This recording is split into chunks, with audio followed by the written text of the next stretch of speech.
اعوذ باللہ من الشیطان الرجیم بسم اللہ الرحمن الرحیم الحمدللہ رب العالمین والصلاة والسلام علی محمد وعلی آلہ وسلم۔ سورہ الانعام، رکوع نمبر 20۔ بسم اللہ الرحمن الرحیم۔ وَهَذَا کتاب انزلناہ مبارک، اور یہ کتاب ہم نے نازل فرمائی ہے، مبارک ہے۔ فَاتَّبِعُوهُ وَاتَّقُوا لَعَلَّکُمْ تُرْحَمُونَ، بس اس کی اتباع کرو اور تقویٰ کرو تاکہ تم رحم کیے جاؤ۔ ان تقولوا انما انزل الکتاب علی طائفتین من قبلنا، کہیں تم کہو یہ کتاب تو نازل ہوئی تھی دو گروہوں پہ ہم سے پہلے۔ وَإِن كُنَّا عَن دِرَاسَاتِهِمْ لَغَافِلِينَ، اور ہم تھے ان کے درسوں سے غافل۔ ان تقولوا، تم کہنے لگو، دِرَاسَاتِهِمْ، ان کا مطالعہ، تحصیل علم، their study۔ اب یہ کتاب یعنی قرآن کریم نازل ہوا ہے، اس میں اپنے سے پہلے نازل ہونے والی تمام کتب سماویہ کی تعلیمات اور فارمولے درج ہیں۔ سورہ نحل آیت نمبر 89 میں ارشاد ہے، ہم نے نازل فرمائی ہے آپ پہ کتاب جو کھول کر بیان کرتی ہے ہر شے کو، ہدایت اور رحمت اور بشارت ہے مسلمین کے لیے۔ او تقولوا لو انا انزل علینا الکتاب لکنا اہدی منہم، یا تم کہو اگر نازل کی جاتی ہم پہ کتاب تو ہم ان سے زیادہ ہدایت یافتہ ہوتے۔ فقد جاءکم بینۃ من ربکم وہدی ورحمۃ، تحقیق آ چکی ہے تمہارے پاس دلیل روشن تمہارے رب سے اور ہدایت اور رحمت۔ ومن اظلم ممن کذب بآیات اللہ وصدف عنہا، تو اس سے بڑا ظالم کون جو تکذیب کرے اللہ کی نشانیوں کے ساتھ اور گریزاں رہے ان سے۔ سنجزی الذین یصدفون عن آیاتنا سوء العذاب بما کانوا یصدفون، ہم جزا دیں گے جو گریز کرتے ہیں ہماری نشانیوں سے ایک برا عذاب، کیونکہ وہ گریزاں رہے۔ اہدا، زیادہ ہدایت یافتہ، مور گائیڈڈ۔ ازلم، بڑھ کر ظالم، مور رانگ ڈوئر۔ صدفہ، کسی ایک طرف جھک کے منہ پھیر لینا، گریزاں رہنا، کنی کترانا۔ یا پھر لوگ یہ کہنے لگ جائیں کہ اگر ہم پہ کوئی آسمانی کتاب نازل ہوتی تو ہم ان پہلی قوموں سے زیادہ ہدایت یافتہ ہوتے۔ اب یہ کتاب قرآن کریم تمہارے پاس آ چکی ہے، اس میں ہدایت اور رحمت کا مکمل سامان موجود ہے۔ تمہاری بہتری اسی میں ہے کہ اسے اچھے طریقے سے سمجھو، اور اس پہ نبی پاک صلی اللہ علیہ وآلہ وسلم جو کہ صاحب کتاب ہیں، جو اس کے اصلی معلم ہیں، ان کی تعلیمات اور سکھلائے ہوئے طریقے کے مطابق عمل کرو۔ تو جو لوگ بھی اللہ کی نشانیوں کی تکذیب کریں اور ان سے کنی کتراتے رہیں، وہی سب سے بڑے ظالم ہیں، اور ظالموں کو ہدایت نہیں ملتی اور انہیں اپنے کیے کی سزا ضرور بھگتنی ہوگی۔ حل یرزقون الا ان تاتیہم الملائکہ، کاہے کا انتظار کرتے ہیں مگر یہ کہ آئے ان کے پاس ملائکہ، اور یات یا ربک، اور یات یا بعض آیات ربک، یا آئے آپ کا رب، یا آ جائے کوئی نشانی آپ کے رب کی۔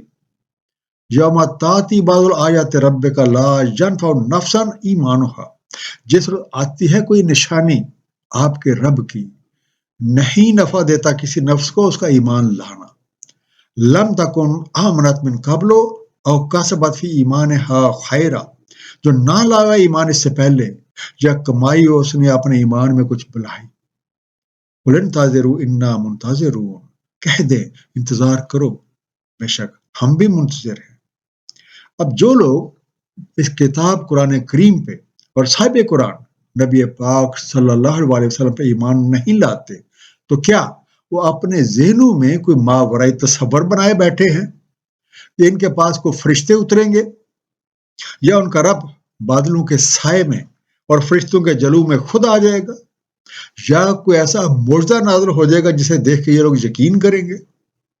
سورہ بقرہ آیت نمبر 210 میں ارشاد ہے، کیا یہ اسی کے منتظر ہیں کہ آج ان کے پاس اللہ تعالیٰ بادلوں کے سائبانوں میں اور ملائکہ اور چکا دیا جائے سب معاملہ، اور اللہ تعالیٰ کی مراجعت کرتے ہیں سب اپنے۔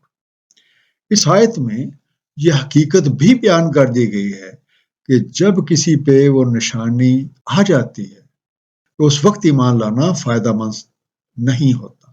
مطالعہ قرآن سے ہمیں 3 ایسی حالتوں کا پتہ چلتا ہے کہ ان حالتوں میں ایمان لانا اور توبہ کرنا نفع بخش نہیں ہوتا۔ سب سے پہلی بات، جب آپ حالت عذاب میں گرفتار ہو جائیں، اس کی مثال فرعون ہے۔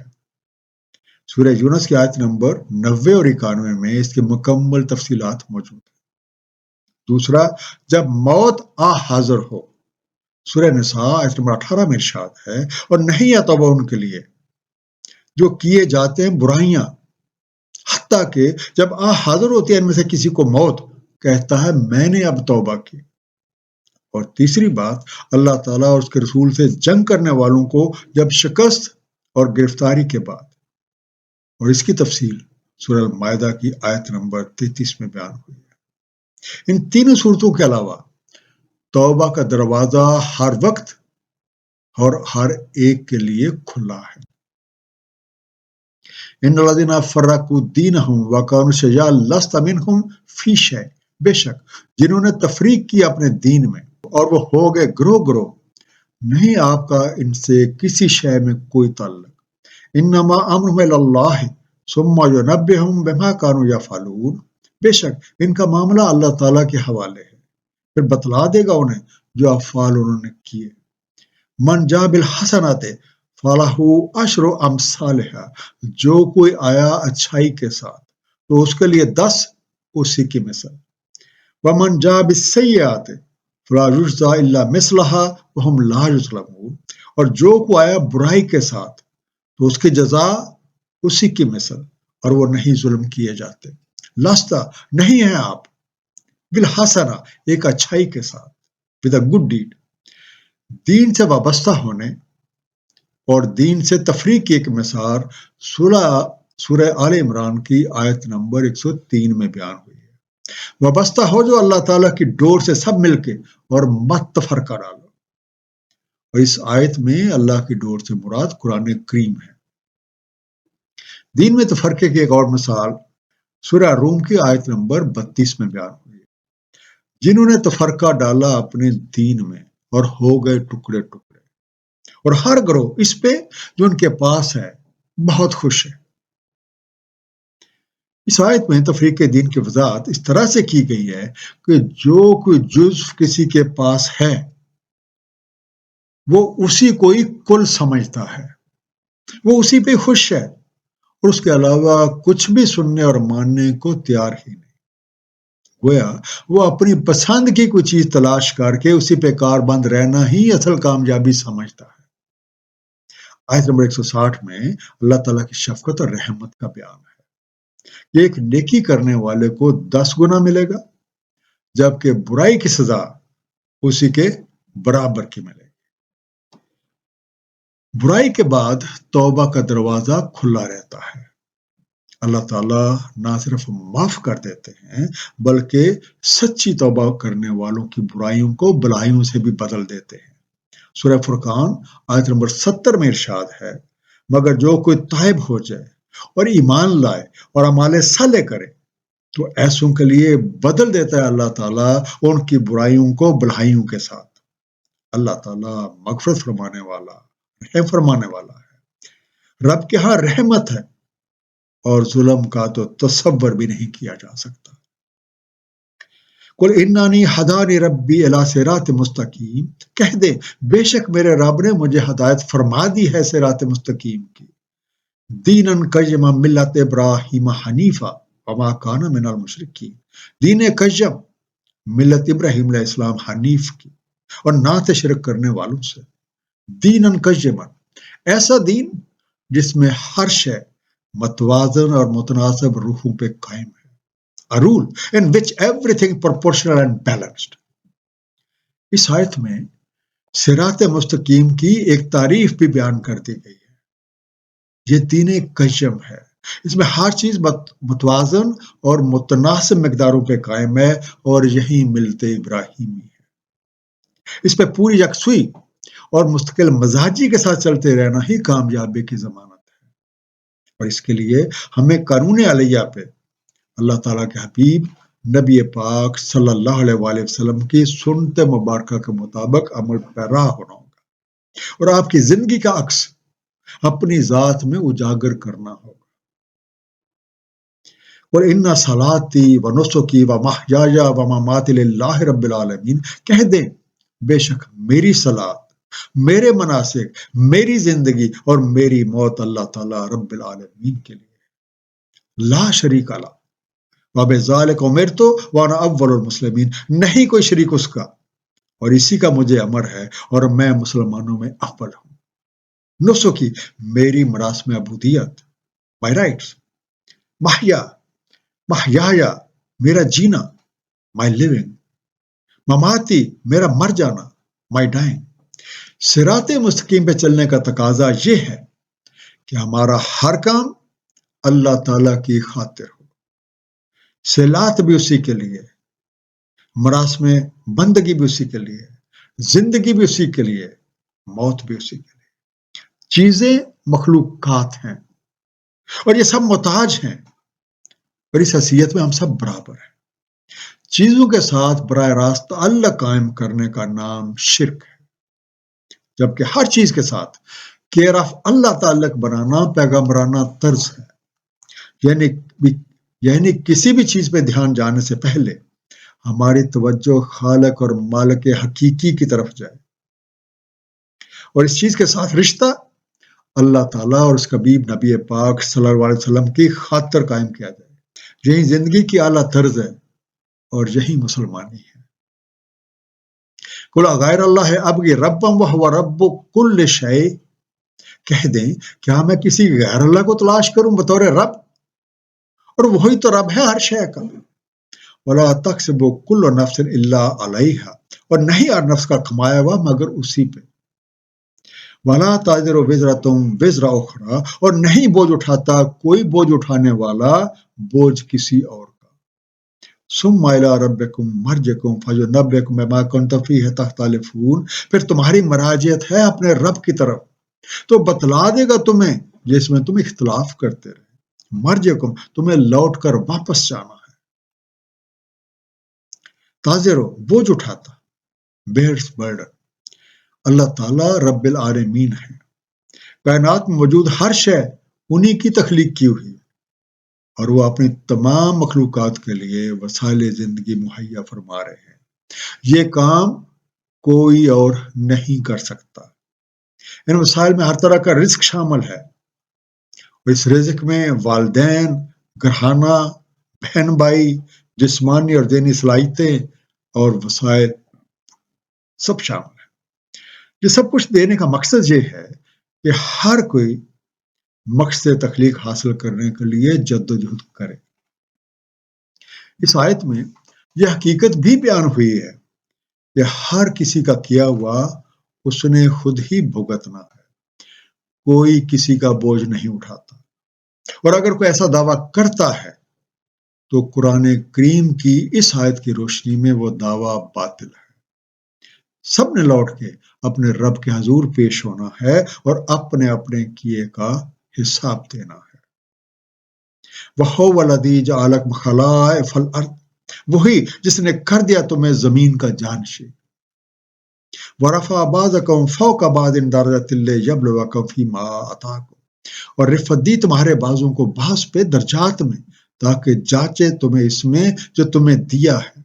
ان ربک سریع العقاب وانہ لغفور الرحیم، بے شک تمہارا رب جلد تعاقب کرنے والا اور بے شک وہی غفور الرحیم ہے۔ خلائفہ خلف جانشین، العقاب پیچھا کرنے والا۔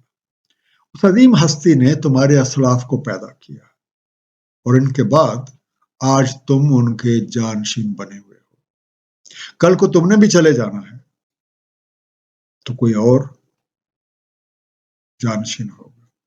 یہ مادی دنیا کی چیزیں ادھر ہی دھری رہ جائیں گی اور کل کو ان کا کوئی اور وارث بن جائے گا۔ اس زمین پہ زندگی گزارنے کا ایک مقصد ہے، اور دیکھا جائے کہ کون اللہ تعالیٰ کے دیے وسائل کو کتنے اچھے طریقے سے استعمال کرتے ہوئے اپنا مقصد زندگی حاصل کرتا ہے۔ اچھے اعمال بلند درجات، منزل کے حصول، امن سکون اور آسانیوں کا سبب بن جاتے ہیں، جبکہ برے اعمال مقصد سے دوری، دکھ اور پریشانیوں کا باعث بن جاتے ہیں۔ سورہ الکاف آیت نمبر 7 میں ارشاد ہے، بے شک ہم نے کر رکھا ہے جو کچھ زمین پہ ہے اس کی زینت، تاکہ ہم جانچیں انہیں ان میں سے عملی طور پہ کون احسن ہے۔ اللہ تعالیٰ غفور رحیم ہے، ان کی رحمت عذاب سے وسیع ہے، اسی لیے توبہ کا دروازہ کھلا ہے۔ غلطی ہو جائے اسے فوراً تسلیم کریں، معافی مانگ لیں، دامن سمیٹیں، اپنے سب درست کریں اور آگے چل دیں، اور اس کی رحمت بے پایاں سے فائدہ اٹھائیں۔ ایک مختصر سا خلاصہ۔ اور اب قرآن کریم نبی پاک صلی اللہ علیہ وآلہ وسلم کی وساطت سے نازل فرمایا گیا ہے، اور اس میں اپنے سے پہلے تمام کتابوں کے مضامین موجود ہیں۔ یہ ہر لحاظ سے مکمل ہے، اس لیے اب اس کے بعد کوئی کتاب نہیں آئے گی۔ قرآن کریم نازل کرنے کی ایک حکمت یہ بھی ہے کہ کوئی یہ نہ کہہ سکے کہ اگر ہم پہ کوئی کتاب نازل ہوتی تو ہم اقوام سابقہ سے زیادہ ہدایت یافتہ ہوتے۔ کچھ لوگ ایمان لانے کے لیے اس بات کے انتظار میں ہیں کہ ان کے لیے آسمان سے فرشتے اتریں گے، یا ان کا رب بادلوں کے سائر فرشتوں کے جلو میں آ جائے گا، یا ان کے سامنے کوئی معجزہ پیش کیا جائے گا۔ یہ ایک انتہائی سطحی سوچ ہے۔ صراط مستقیم پہ چلنے کا تقاضا یہ ہے کہ زندگی کا ہر کام کیئر آف اللہ ہو جائے۔